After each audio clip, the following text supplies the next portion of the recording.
자, 그럼 온로드에서 급가속부터 한번 온로드 주행을 시작해 보도록 하겠습니다. 하나, 둘, 셋.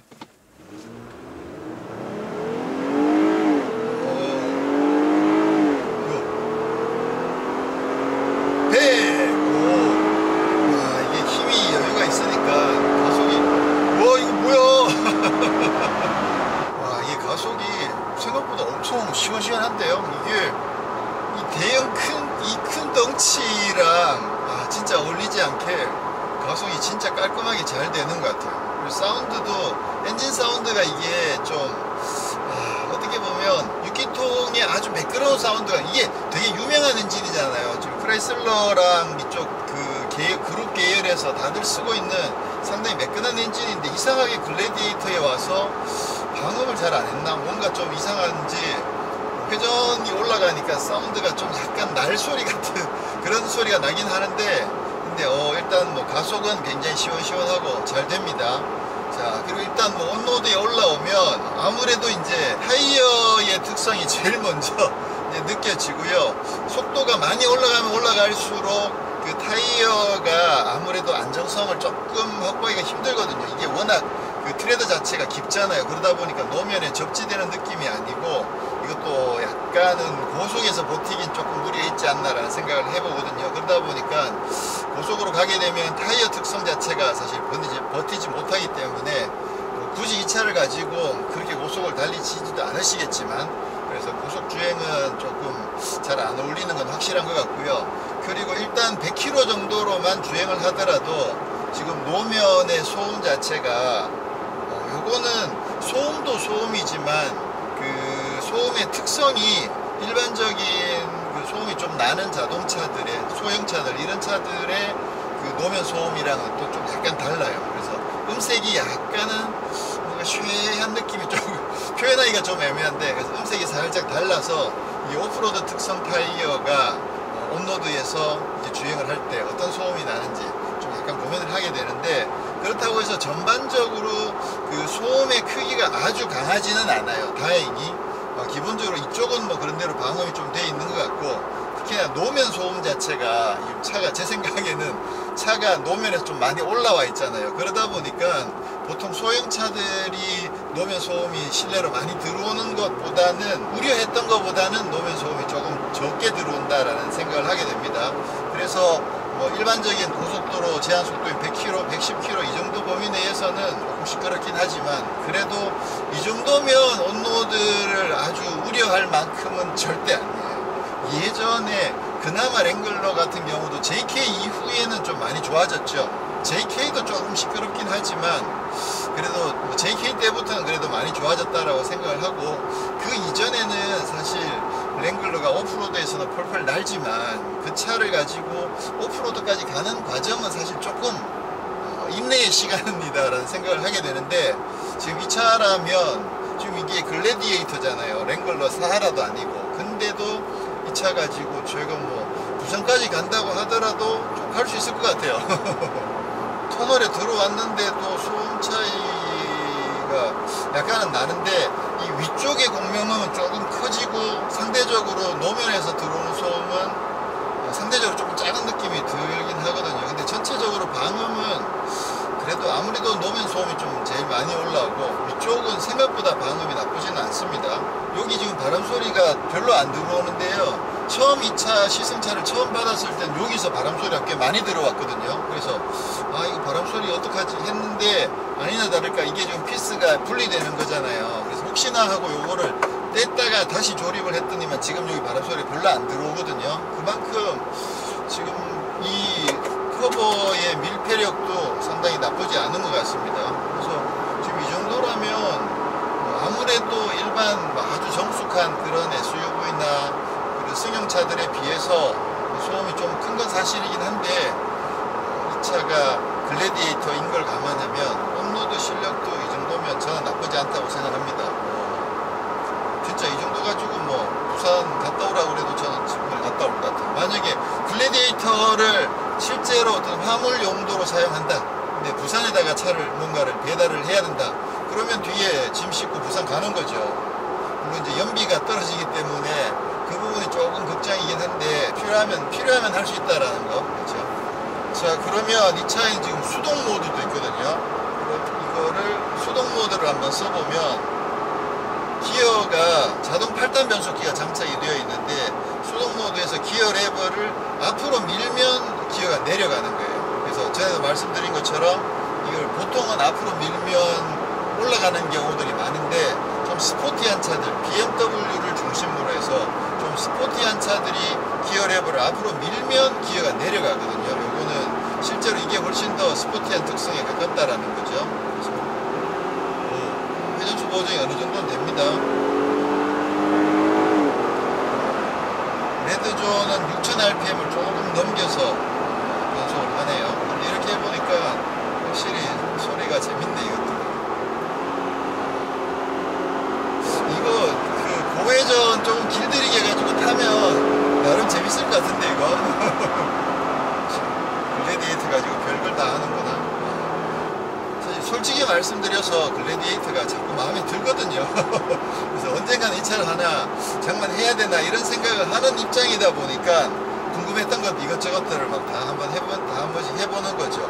이 차를 가지고 맨날 오프로드만 갈 수는 없기 때문에 그래서 가끔은 온로드에서 주행한다면 어떤 느낌일까? 일단은 온로드 주행 성능도 타이어가 조금 걱정이 되긴 합니다. 이 타이어를 가지고 온로드를 계속 타면 아무래도 이제 내구성이나 이런 부분에 조금은 안 맞긴 하겠죠. 그래서 그 부분이 조금 걱정되긴 합니다만 기본적으로 이 차의 온로드 성능도 크게 나쁘진 않습니다.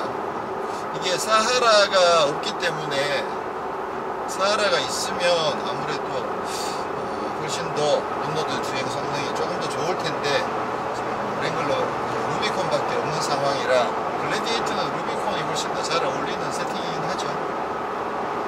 자, 그렇긴 한데 이 차가 지금 지상무도 높고 특히나 타이어도 오프로드 타이어가 장착되어 있다 보니까 좀 어떤 특성이 있느냐 하면 이 좌우의 이 롤이 수시로 조금씩 움직여요.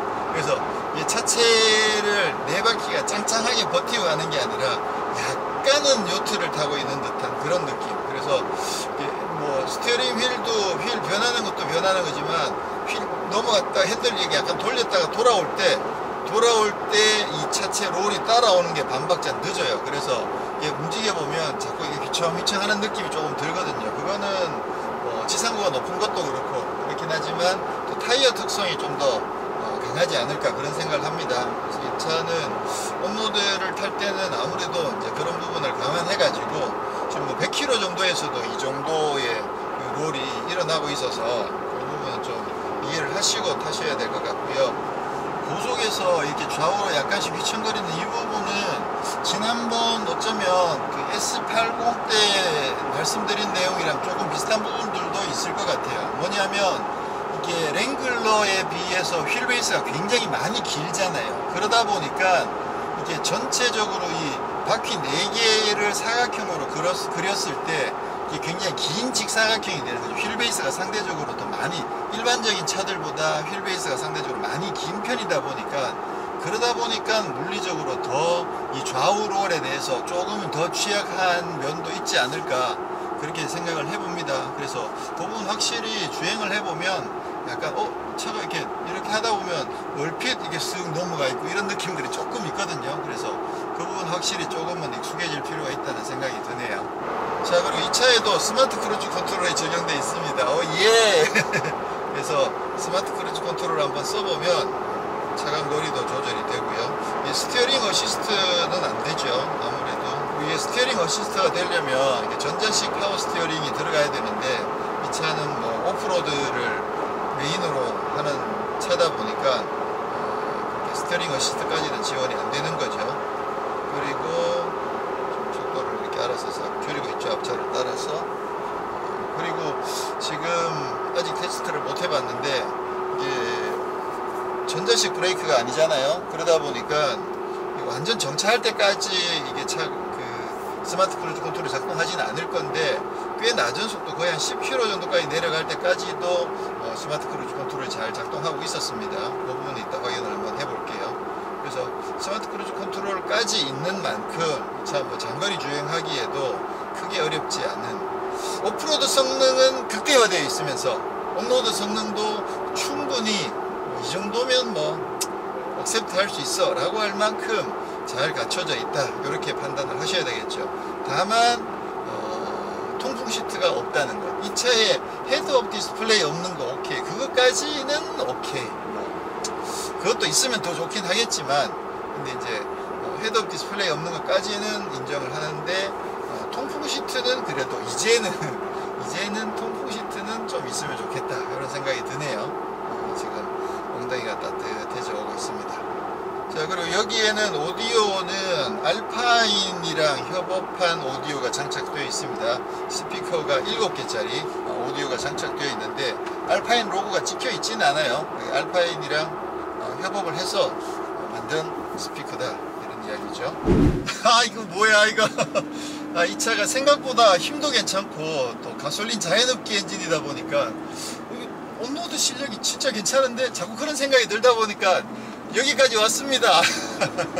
야, 이거 지금 랭글러 가지고 여기 산길을 탄 적이 있었나? 근데 지금 글래디에이터를 가지고 유명산을 오게 되다니, 무슨 이런 상황을 만드네요. 근데 지금 아주 가볍게 지금 코너를 돌아보는데 느낌이 괜찮아요. 와, 이거 뭐지?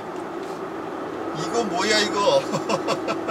차체가 워낙 높잖아요. 그런 만큼 이게 고속에서 코너에서 이렇게 밀면 차가 휘청 넘어갈 것 같잖아요. 근데 기본적으로 얘가 오프로드를 생각해서 어느 정도 단단함을 갖고 있다 보니까 생각보다 안정적인데, 과속 방지 턱도 지금 40km 정도에서 넘었을 때는 전혀 문제 없이 부드럽게 잘 넘어가지고, 근데 이제 엔진 사운드가 이거 막 무슨 6기통 엔진이 왜 이런 사운드가 나지? 4기통하고 6기통 중간쯤 같은 그런 소리가 나네요. 자, 그러면 수동 모드에다 두고 자, 바퀴등 코너.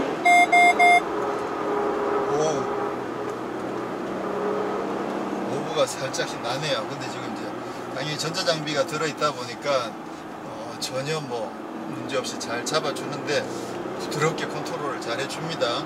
생각보다 전자장비가 일찍 개입을 합니다. 그럴 수밖에 없겠죠. 그러다 보니까 뭐 타이어도 이게 그립이, 도로에 온로드에서 그립이 있는 타이어도 아니고, 그러다 보니까 생각보다 쉽게 이게 오버스티어가 발생을 하는데, 그만큼 빨리 개입을 해가지고 바로 엔진도 컨트롤 해버리고 또 슬립도 잡아버리고, 그러다 보니까 약간 맥없이 그냥 부드럽게 돌아나가는 그런 수준이어서, 사실 이 차 가지고 처음부터 너무 오버스피드로 코너에 던지지만 않으면, 웬만큼에서는 전자장비를 끄지 않으면 좀 과격하게 몰아붙여도 차가 그냥 알아서 다 진정해 그러면서 잘 컨트롤을 해주는 것 같습니다.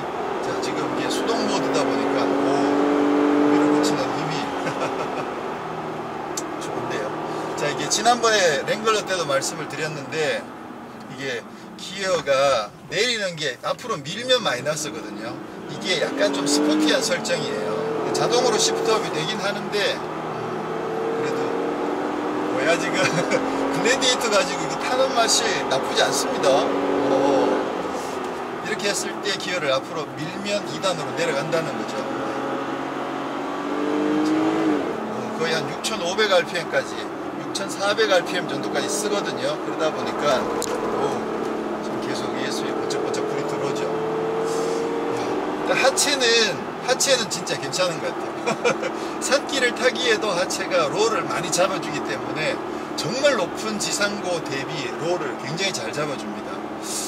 이 정도면 나름 재밌는데요. 이 차체가 워낙 길다 보니까 이게 회전 반경도 좀 신경이 많이 쓰이는데, 지금 반대쪽 차선에, 그러니까 3개 차선이 있으면 이게 뉴턴이 됩니다. 그러니까 4차선일 경우에는 저쪽 2차로에서 이쪽 2차로까지 쓰면, 그러면 뉴턴이 된다는 거죠. 근데 아마 차선이 2개만 옆에 있다, 그렇게 해가지고는 한 번에 유턴은 안 되고요. 차선이 3개가 여유가 있으면 한 방에 유턴이 됩니다. 사실 그 정도만 해도 기대보다는 회전 반경 나쁘지 않은데, 이런 생각이 드네요. 자, 이게 지금 생각보다 산길을 잘 달리고 또 코너를 막 이렇게 밀면서 막 이렇게 달려오다 보니까 어떤 생각이 드느냐면, 그 아재들은 다 기억하실 예전에 전설적인 영화, 특히나 자동차 좋아하시는 분들은 정말 좋아했던 영화들 중에 하나가 그 그 더 락이라는 영화가 있었죠. 션 코네리하고 니콜라스 케이지가 나오는 그런 약간 첩보 액션 이런 영화였는데, 거기서 보면 션 코네리가 탈출을 하면서 허머 H1을 가지고 시내를 막 돌파를 하거든요. 막 차 부딪히고 막 여기저기 막 쳐서 날리고 막 돌파를 해가면서 달리는 그런 모습이 정말 인상적인데요. 물론 개인적으로는 그 뒤에 쫓아오는 페라리를 더 좋아하긴 하지만, 어쨌거나 그 더 락에 나왔던 그 허머 H1도 정말 많은 분들의 드림카잖아요. 근데 지금 아까도 그렇고 지금도 그렇고 계속 H1 이야기를 하게 되는 게, 이 차 정도면 허머 H1도 좀 마음에서 그냥 살짝 지워도 되지 않을까, 완전히 지울 수 없다면 그냥 살짝 덮어놔도 되지 않을까 라는 생각이 들 만큼 이 차도 진짜 매력적이네요.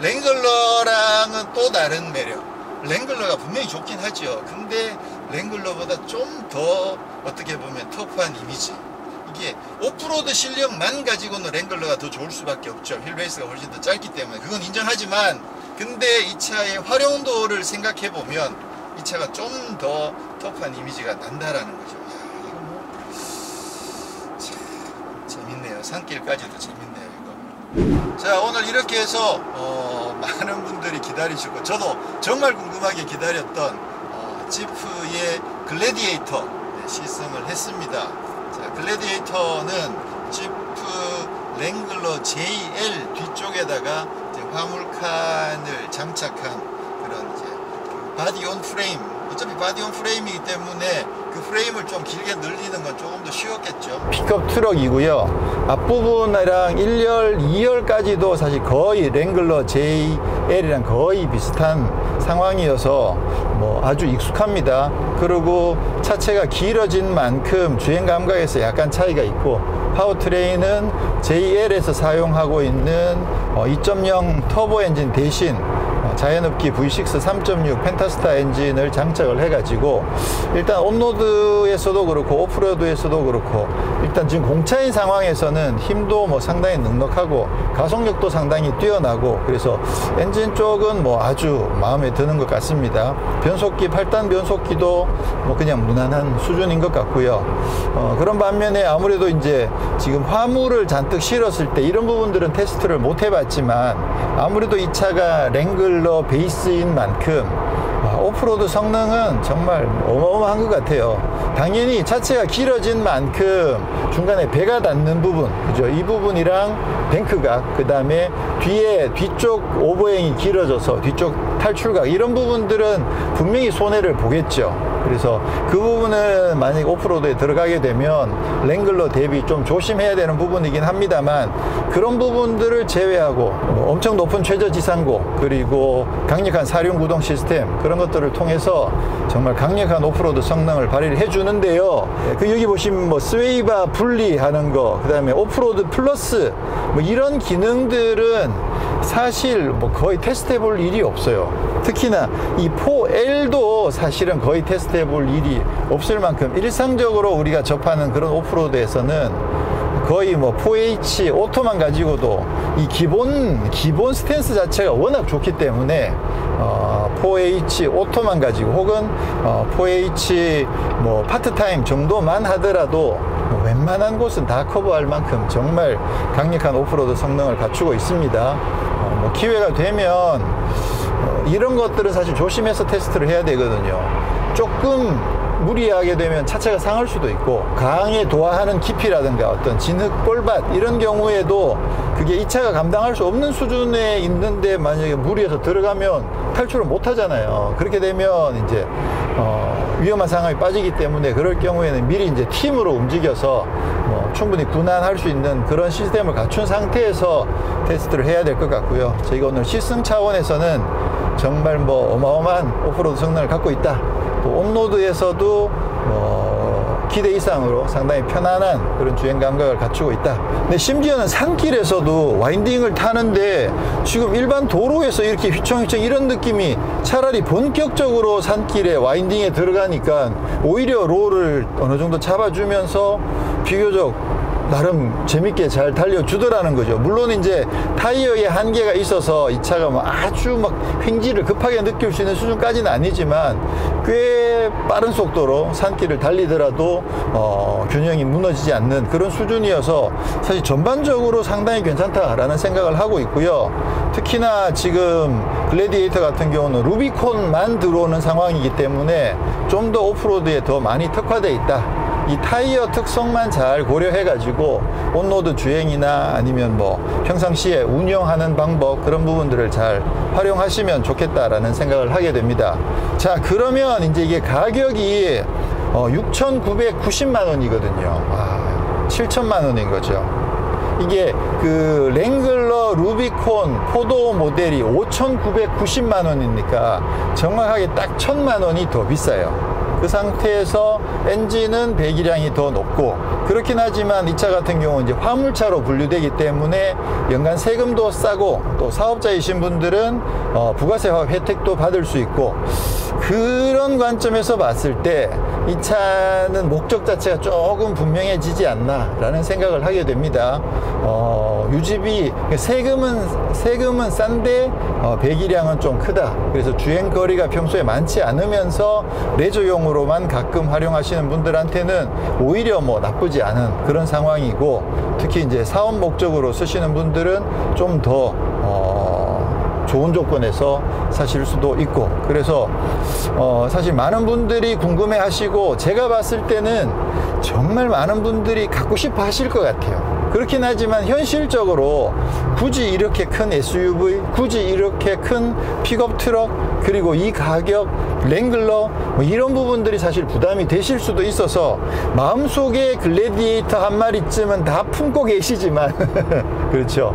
그렇지만 선뜻 내 차로 받아들이기는 조금 힘들어 하시는 분들이 정말 많지 않을까라고 생각을 하고, 저도 그런 생각을 갖고 있는 중에 1인인데, 이번에 시승을 해보고 나서 정말 기회가 된다면 언젠가는 한번 제가 가지고 보는 것도 좋지 않을까, 그런 꿈을 한번 꿔보겠다라는 생각을 분명히 하게 됩니다.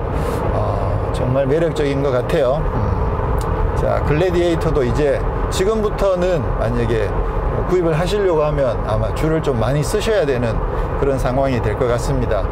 자, 글래디에이터 오늘 시승 마치고 저는 다음에 또 다른 모델로 찾아뵙도록 하겠습니다. 고맙습니다. 자동차와 삶을 사랑하는 사람들, 여러분들이 모두 모터리언입니다.